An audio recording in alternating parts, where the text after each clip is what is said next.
In 2025, the United States imported $308.4 billion in goods from China, a 29.7% drop from 2024, and the lowest total since 2009. That collapse didn't happen because global demand for Chinese-made goods disappeared. It happened because for the first time in 3 decades, buyers found somewhere else to go. The headline says Vietnam is now the world's factory. Vietnam overtook China in 2025 as the top single U.S. supplier of laptops and game consoles. But inside that trade data, the story gets murkier. Bloomberg's analysis found some Vietnamese export shipments carry Chinese-made components worth more than 92% of the final value. The label on the box changed. The factory floor, in a lot of cases, didn't. This isn't the first handoff. Economists call it the flying geese pattern.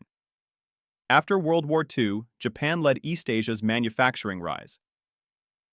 By the 1960s, it began relocating factories to South Korea, Taiwan, Hong Kong, and Singapore, the so-called Four Asian Tigers.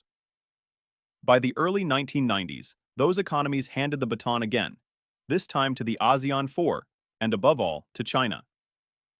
China took that opportunity and built something none of its predecessors had: scale.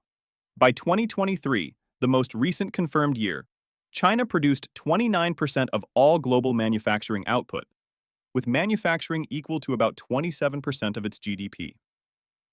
The 2018 US-China trade war was the first crack. Tariffs rose, and companies started building a second production line outside China, a strategy known as China Plus One. Then came 2025's Liberation Day tariffs, reciprocal rates as high as 46% on Vietnam alone, and a Supreme Court ruling in February 2026 that struck those tariffs down entirely. In their place, the Trump administration imposed a flat 10% tariff under Section 122 of the Trade Act, applied almost universally, expiring around July 24, 2026 unless Congress acts. China, still layered under separate Section 301 duties running 25% to 100% depending on the product, was left facing a tariff well above that baseline. Everyone else got the same 10% starting line. That tariff gap is doing exactly what it was designed to do. U.S. imports from Vietnam, India, and Mexico combined rose by $49 billion in a single year, almost exactly offsetting the $51 billion drop in shipments from China.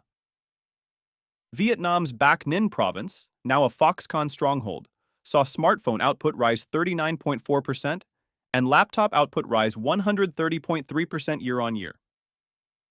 Foxconn's Fukang factory alone exported $8.6 billion in electronics, more than double what it shipped in 2024. India is climbing a different ladder. U.S. imports from India climbed to $103.8 billion in 2025, up 18.9% year-on-year, and Apple has reportedly shifted a meaningful share of iPhone production there. But India's factories still import most of what they assemble. Domestic value added on an India-made iPhone runs around 19%, compared to 40% to 45% in China, and India's trade deficit with China itself topped $113 billion by the end of 2025. Mexico is playing a third game entirely: proximity, not cost. Nearshoring investment hit a record $40.9 billion in 2025, a 10.8% jump from the prior year, concentrated in automotive, aerospace, and medical device manufacturing.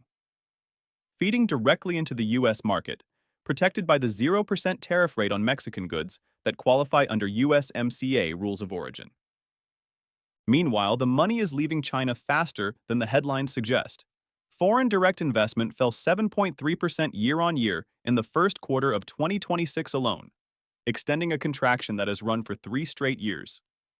Only 2.6% of China's own outbound investment went to North America in 2025, down from 27% a decade ago.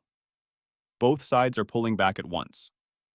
The most likely outcome over the next 12 to 18 months isn't a single successor.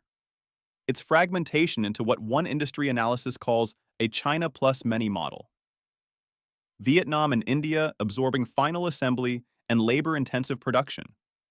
Mexico capturing anything that needs to reach the U.S. market fast, and China retaining the high-value components and engineering knowledge that none of its rivals have yet replicated.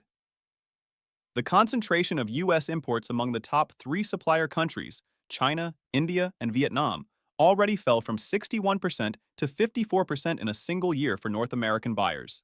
The clearest evidence yet that no one country is winning outright. For ordinary consumers, that transition has a cost. Every relocated factory carries a learning curve, and the businesses paying that cost tend to pass at least part of it downstream. If the Section 122 baseline tariff expires on July 24, 2026 without renewal, or if Congress replaces it with the proposed 12.5% Section 301 duties on 46 countries, pricing on everyday goods could shift again within weeks. There's a sharper risk sitting underneath the optimism. Washington has already signaled it will tax goods trans-shipped through Vietnam at a steeper rate specifically to catch relabeled Chinese production. Given how little value some of that Vietnamese assembly actually adds, a serious crackdown could puncture the Vietnam replaces China narrative overnight. Not because Vietnam failed, but because a meaningful share of its growth was never really Vietnam's to begin with. So which country replaces China as the world's factory? Based on where the data actually points, the honest answer is that no single country does. The idea of one factory floor for the entire planet may not survive this decade. The real question isn't who wins that title. It's whether the world's factory is a title that still makes sense at all.